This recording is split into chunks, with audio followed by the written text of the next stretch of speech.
Thunder Bay can benefit promoting cycling to a wider population. It's not about the division between road users, it's about what cycling can do for the community. There's something cool about cycling. It's inherently youthful and energetic. Cycling can have a number of positive impacts on individuals and communities. We have so many natural elements here. We have the giant lake, we have the Nor'westers, we have the wilderness. Thunder Bay is the first community in Northern Ontario to receive a bicycle-friendly designation. Thank you very much for being at Thunder Bay's very first Bike Summit. Biking means business. Our first guest speaker this morning, Dr. Marcus Mose, will speak to us about how supporting sustainable transportation is key to attracting and retaining talent in Thunder Bay. And I want to do this sort of in two ways. First, I want to talk more about, well, what are actually sort of these broader social, economic, and to some extent environmental benefits of engaging in cycling, and why should a municipality be engaged in this kind of promotion and infrastructure provision? And then I want to talk a bit more about the young adult labor force, because as it turns out, building cycling infrastructure is one of the things that we're hearing more and more young people are saying that's what the kind of thing they look for when they decide where to move or where to start a family. And so promoting this sort of cycling infrastructure becomes about much more than just about cycling or riding your bike. It becomes actually partly an economic development strategy. The Executive Director of Share the Road Cycling Coalition. Let's welcome Jamie Stuckless. We are a provincial not-for-profit organization that has been working since 2008 to make Ontario the most bicycle-friendly place in Canada. And we have kind of three guiding principles. We work on advocacy, building capacity, and changing the conversation. My name is Glenn Gomolka. I'm the Executive Director for Sustain Mobility, and we're a nonprofit social enterprise. We've been based in Mississauga for about 10 years. We operate two organizations that reach out to employers and encourage them to create programs and supports that encourage their employees to basically get to and from work in any way possible aside from driving by themselves. Pleased to be here in Thunder Bay this morning to talk to you about our Cyclone Bike Fleet program. In terms of advocacy, we work with elected officials at the municipal and provincial level to push for policies and funding opportunities that make it easier for communities to build safe, connected, and accessible spaces for all road users. As an urban planner and urban geographer and interested in the economies of cities, I'm interested in how this generation grew up in cities and its suburbs more than any other generation before in Canada. And so what does that mean for the way, the future of our cities in terms of its economy and social structure?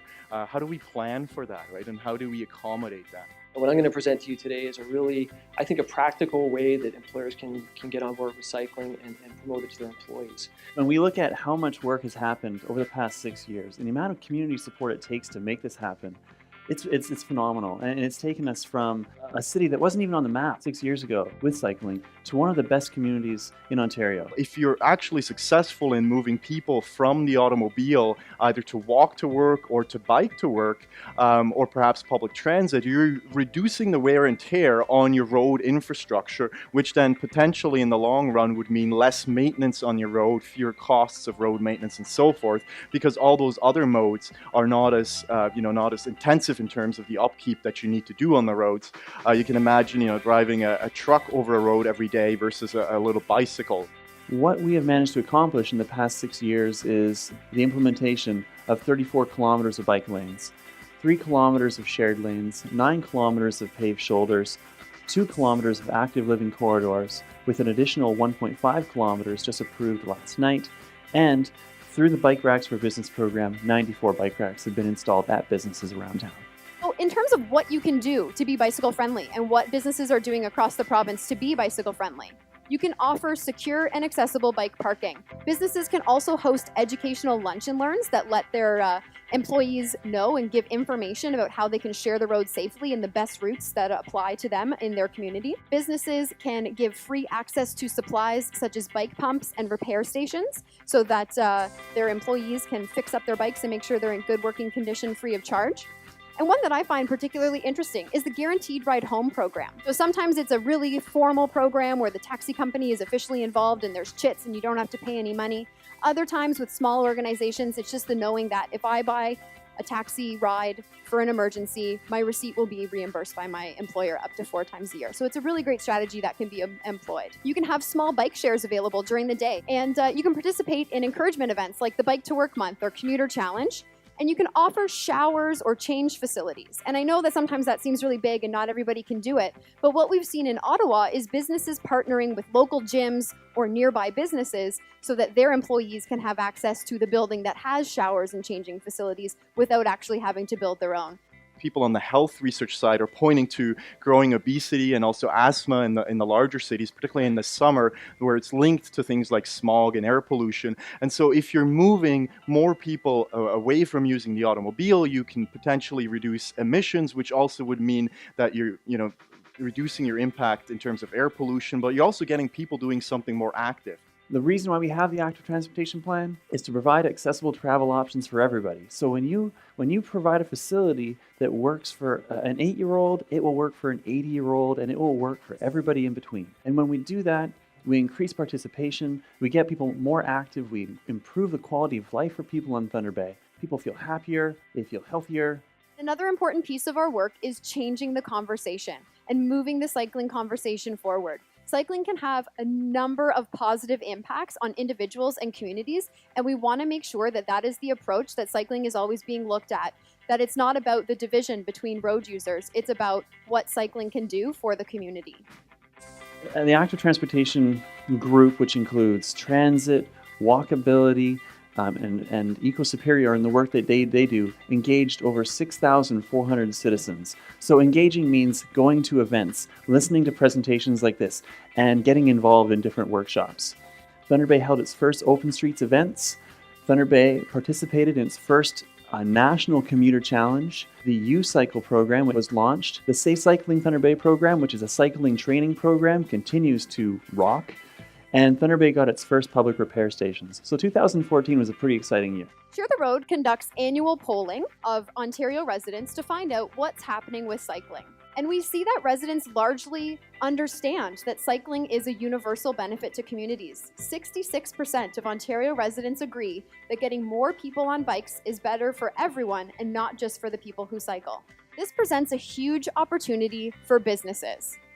In terms of attracting young people, businesses can make themselves bicycle friendly to draw those people in and have young people move to your community, shop at your businesses, and work at your places of employment. So if you can't, get these people in your city, then you're going to face some challenges because there's such a large cohort, and where they live will impact things like the housing market and where employers are going to go, right? Because increasingly, those employers move to where they think their employees want to live. Not completely, right? But a part of that decision is made along those lines. 10 years ago, I started knocking on doors, and I thought one of the easiest programs I'm going to be able to convince employers to do is buy a couple of bikes and just make them available for people to take out for rides during the day, right? Wow, was I ever wrong. Employers told me, too confusing, too much work. How am I going to write the policies and the procedures? Who's going to maintain these bikes? Because my risk manager is telling me there's no way we're having bikes on the property, that we're encouraging people to ride unless they're in tip-top operating condition, right? And how do we inform people about the program? How do we get them to try the bikes? So there's a lot of barriers for employers to want to just go out and buy bikes and get into the business of bike sharing. There are already 600,000 cyclists on the road each day in Ontario, and 3.8 million weekly and monthly cyclists across the province. One of the things we're also proud of is working with transit, making sure that if they're building a new transit stop, that it's accessible, that it has cycling facilities when available, it has lighting inside there, it has benches for people to sit.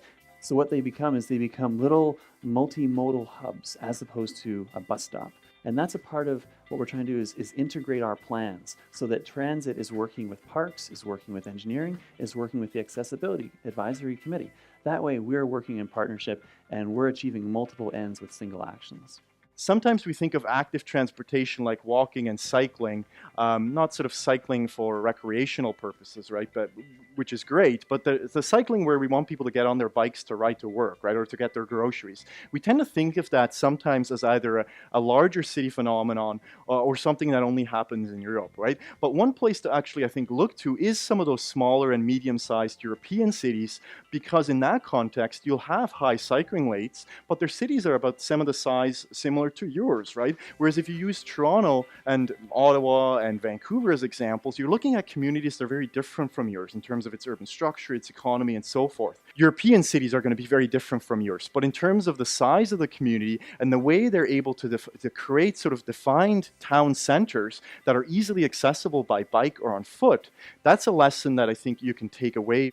We also see that although 32% of Ontario residents are riding monthly, 54% of people in Ontario want to cycle more than they already are. So in my first 7 years of working at Sustain Mobility, we convinced exactly one employer to implement a fleet of bikes. Those bikes lasted one cycling season. People told us that the bikes were no fun to ride. Most people weren't aware of the bikes because they were stored in an underground parking garage. Nobody knew who to contact if they wanted to sign out a bike. And so the whole thing was a bit of a disaster. So we rolled up our sleeves and we put our thinking caps on and we said, let's go out and see what's out there in the market. One is the public system, and I call these borrow and drop type programs where you walk up to a kiosk, you sign out a bike, you pay for the short-term rental, and you can drop that bike anywhere where there is a docking station. The other type of program is a borrow and return type system. People borrow the bikes, they use them, and then they return them back to their employer. So the employer, the campus, the institution owns the fleet, and people are borrowing them throughout the day. What we really wanted to know was what is good about both of those programs so that when I go back to employers and talk to them about bike sharing and bike fleets, I've got something that's going to make sense to them. You know, we're proud of the Active Living Corridor on Arundel Street. It's been really cool and really successful, but we can make it better. People used to be able to drive around this corner about 50 kilometers an hour. They didn't even have to slow down. So engineering said, and working with parks, said, well, why don't we tighten up this intersection? We can slow traffic down so they've got to make a proper turn, and we can create a nice crossing for people. One of the challenges with Arundel Street was there's the multi-use trail and a bike lane where people are driving inside the bike lane. So we said, okay, well, how can we improve this? So we said, let's widen the multi-use trail, get rid of the bike lane, and make the bike lane a buffer, and then put these bollards, which are basically flexible posts, inside the buffer. And if we do that, then it'll physically separate the travel lane from the multi-use trail, and it'll increase the visibility of people who are using the multi-use trail. Council thought it was a great idea, so we're going to try it. Some other interesting research that's come out of North America in the last couple of years is looking at the changing patterns of youth. Walking is up 16%, and biking is up 24%.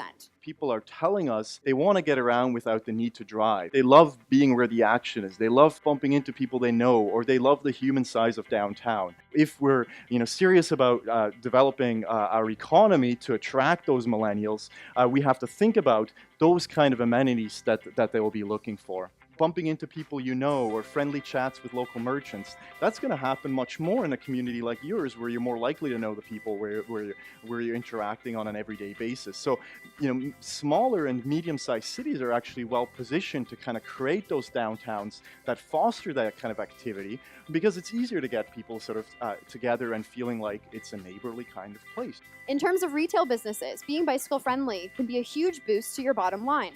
A number of studies across North America have found that cyclists actually spend as much or more than drivers in the local economy, and that they make more frequent trips to downtown areas. So they're able to do what we often call trip chaining, meaning you go to one place, right, and you can hit up the grocery store, the pharmacy, and maybe also, I don't know, what else we can buy? T-shirt or something, right? You can do all that in one trip, as opposed to when your uses are very dispersed, it's harder to do that. And so downtowns and sort of an agglomeration of businesses in general that are well served by cycling infrastructure or people are able to walk, it's much easier to do that kind of trip chaining than if all your stores are kind of dispersed and you're only able to get to them by car. The other thing that engineering does is engineering tracks cyclist volumes.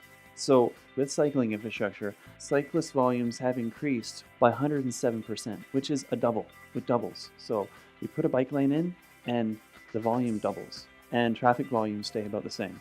So it shows that people desire this, and the routes with bike lanes become preferred routes, which is why they've been chosen. Bicyclists travel at a speed that makes it much easier for them to notice businesses, to smell bread and go into the bike shop, or hop off and park their bike, as opposed to circling to look for the parking lot. Shop owners are sometimes concerned, well, if we get rid of parking spaces, if we make it harder for people to get there by car, will we lose business, right? And it turns out, well, cyclists, they come and they spend money, right? We've also seen studies from across North America that show that replacing a car parking space with a space for bicyclists that can park up to 6 spaces, can increase your per hourly spending at your store from $29 an hour to $97 an hour. So we took the sort of the great things that are happening with public systems, and we tried to integrate it into an employer bike fleet solution. So I went out and I bought a bunch of bikes. I bought them in bulk, and I painted them all lime green so that they're really, really hard to miss. We worked on creating a turnkey solution for employers. We branded the program, we branded the bikes, and then we also wrote all the policies, the procedures, the waiver forms, the daily operations. We integrated marketing into the program as well, and then we also partnered with local bike shops to do the on-site maintenance of the bikes as well. So we tried to cover all the barriers, all the things that I've been hearing for 7 years in terms of why employers were not implementing these types of programs. I want to emphasize a little bit the economic benefits, and one that often comes up, particularly in communities like yours, is tourism. You're surrounded by beautiful natural landscapes, and so providing a actual bike network out on the trails is as important as to do so in the city, because your tourists are more likely going to be riding out in the natural areas. Bike tourists need to stop more often. They need to eat more food. They need to stay overnight more often than car drivers do. We see that on average, bicycle tourists spend $83 a day in a community versus car tourists who spend $66 a day in a community. Last year, Thunder Bay finalized how the Trans-Canada Trail will go through the city, and Hodder Avenue is one of those roads. So engineering said, well, let's reconstruct it. Let's put bike lanes in it because it's on the Trans-Canada Trail. Let's put buffered bike lanes. So a buffered bike lane is a bike lane that has a double white line providing more visual separation between motor vehicle traffic and cyclists. So how does this connect to millennials, and what is a millennial in the first place, right? Generally, a millennial is somebody that's born in the early 80s until sort of the 2000s, right? And it's argued that people grew up in that time, were exposed to particular kinds of technological and social changes that kind of shaped the way they think. So their revealed preferences, so to speak, as economists like to say, suggest they like living in places that have all this active transportation. This has meant large cities with very well-developed active transportation systems, lifestyle amenities, right, entertainment. This is Vancouver. The darker the red, it means that's where young adults are most concentrated. The white circle sort of draws a 10-kilometer radius around the downtown. So this is the downtown in Vancouver. The lighter the yellow, that's where more older generations live. And what you can see in Vancouver, for instance, is a really strong centralization of that in and around the downtown, the higher density areas. Then it goes along the SkyTrain. This is their public transit system. And so even the young adults who aren't living downtown, they're living along transit lines. They're living in sort of secondary downtowns that exist in the suburbs of Vancouver where they can walk and or cycle.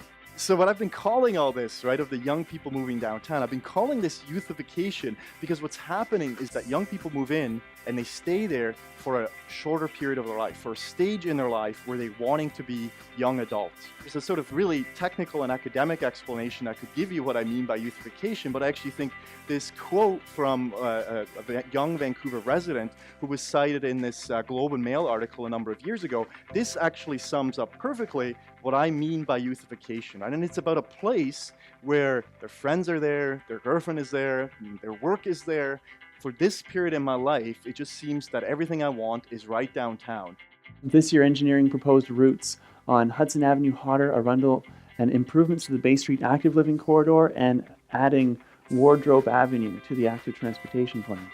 Using police reports dating back to 2004 up to last year, engineering has been looking at motorist collisions and cyclist collisions before and after every time a bike lane or a cycling facility is installed. And so what engineering has found is an 88% decrease in cyclist collisions. So people who are riding on the road before and after bike lanes, massive decrease in cyclist collisions. It's fantastic. And there's also been a significant decrease in motorist collisions on those same roads. So this is a great outcome, and these are the types of outcomes we want to see. We're really, really proud that the Thunder Bay District Health Unit, I was at a conference presenting this concept at Canada in the fall, and Thunder Bay District Health Unit was at that conference. They followed up with me immediately. We shipped bikes up here last week, and 2 of the bikes made their inaugural ride here today. So they rode them from the health unit to the summit. This is the bike. It's a Dutch-style sort of 3-speed coaster bike, so really simple to ride. We've outfitted it with all of the commuter accessories, so it has front and rear flashing lights, a double kickstand, a bell mirror combo, a basket that can't be removed from the bike. It's bolted onto the forks as well as to the front handlebars, and then every bike comes with a helmet as well. The seat is also, it's a fully adjustable, so it's on a quick release system, so the bike can really accommodate a rider from 5 feet to 6 and change. And the single most difficult component to source and to get on the bikes is this full rear fender skirt. And this is great because it allows employers to put their corporate logo on the bike. And then your employees are out and they're a moving billboard for you as well. They're telling everybody who sees the bikes that you're doing something to support cycling, that you're doing something to get your employees to be more active, you're doing something positive for the community. So there's kind of a win-win associated with that piece of the bike as well. Bike-activated traffic signals is something new that engineering is trying out this year at the corner of Vickers and Victoria.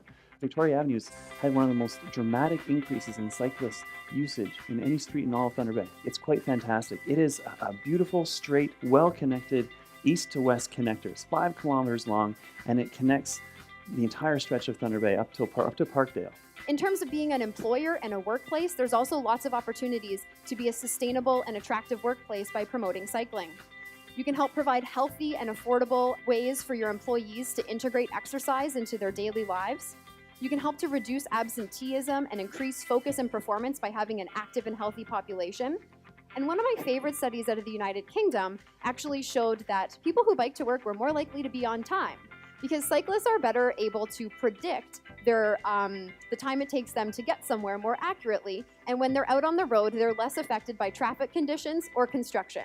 So Share the Road wants to work with businesses to leverage these opportunities to create vibrant and economically sustainable communities. So we are launching our bicycle-friendly business program. It's quite similar to the Bicycle Friendly Communities program, where it's an awards-based program that rewards businesses based on the 4 elements of being bicycle friendly. Engineering, so having infrastructure available for people who want to ride to your store or your workplace. Having educational opportunities available to instruct your employees on how to safely share the road. Having encouragement events like the Commuter Challenge that really helps to build a positive team spirit around trying something new and getting on your bike. And having evaluation and planning techniques in place to really evaluate and understand what your employees and customers need and what will work for them. So we're launching the program this month in 3 communities: Hamilton, Brampton, and Thunder Bay. So we're thrilled to have you on board, and we look forward to having businesses apply for one of the 5 award designations: bronze, silver, gold, platinum, or diamond. So the result, first 7 years of abysmal failure, really got us to refocus our attention. In the last 2 years, we've launched 12 bike fleet programs. We have about 50 bikes on the road. So we're not hundreds, we're not thousands of bikes, but this is something that I think a community of any size can get behind. And it's something that can grow, as I said, really organically, and it can become larger over time. Some of my research has particularly looked at the young adult incomes and their employment opportunities. And what I found in that research is that young people, for doing the same kinds of jobs that somebody did 20, 30 years ago, are earning less money for those same jobs, even though if they have the same qualifications. So what that means is that the economy has changed in a way where the same kinds of jobs are not being rewarded with the same kinds of income. And so they have lower spending powers, and they also actually have lower expected earnings then over their lifetime. And so what that means is that affordability is actually becoming a more important component in shaping these location decisions. And many have argued it's also partly the explanation why so many of the younger people want to get around without a car, because it's cheaper for them to be able to walk and bike than to buy a car and to pay for the insurance and all those things. This is sort of the question then, so will these young adults stay in the center of the city? And this is an important question for the large cities, because in the large cities, they're hoping that the young will stay downtown and continue to be heavy users of the transit system, then maybe consider raising their children there. But it turns out the largest cities are having trouble retaining those young adults because even if we accept that people are okay raising children in a smaller space, sorry, don't get me wrong, I'm not suggesting you need to have this huge mansion to raise a kid, but to have the extra bedroom is certainly something that people are seeming to be looking for. And so what that means is that as people are deciding to have children, they're not going to be staying in those places. And so, what I'm suggesting is that if the young people are not staying in the large cities for those reasons, as they decide to start a family, that's one of the points in time where you can kind of say, oh, okay, this is the point in time where Thunder Bay and other medium and small size cities can benefit from trying to attract young adults, because your housing is much cheaper and you're going to get a bit more space here than if you bought, a house or, well, obviously a small apartment condominium in Toronto. So you can kind of benefit from the fact that, these larger cities have become so expensive. The Bay-Windsor Active Living Corridor is another exciting project. It's a section, so there's 2 schools in here and a park and the Boys and Girls Club up here, and all of this is a giant residential area, yet there are no sidewalks. All the traffic used to just rip down these streets, and so families were like, I'm not letting my kid on that road. And so council just approved of building a sidewalk starting at High and going all the way to Marlborough, so now it'll be a nice continuous sidewalk.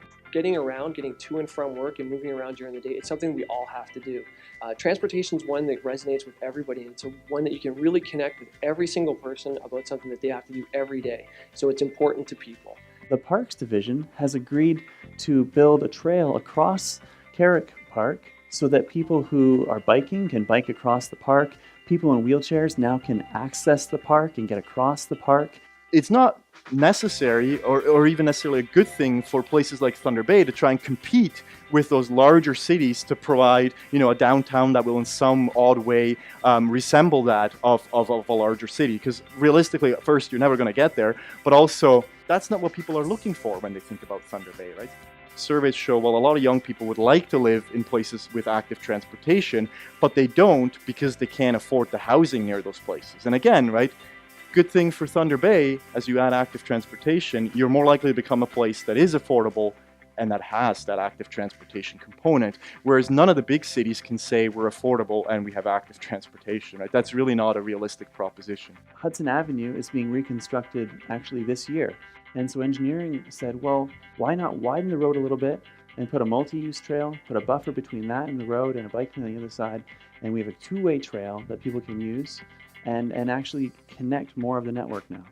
Jobs matter, right? I'm not here going to suggest that build the cycling lanes and suddenly you're going to have, thousands of new jobs, right? It's important to be realistic about that. But it's certainly necessary given how young people are deciding to locate today, and given how people are wanting to live their life, focused around lifestyle amenities and recreation, that if you don't invest in those things in your city, you're going to have a harder time attracting young adults.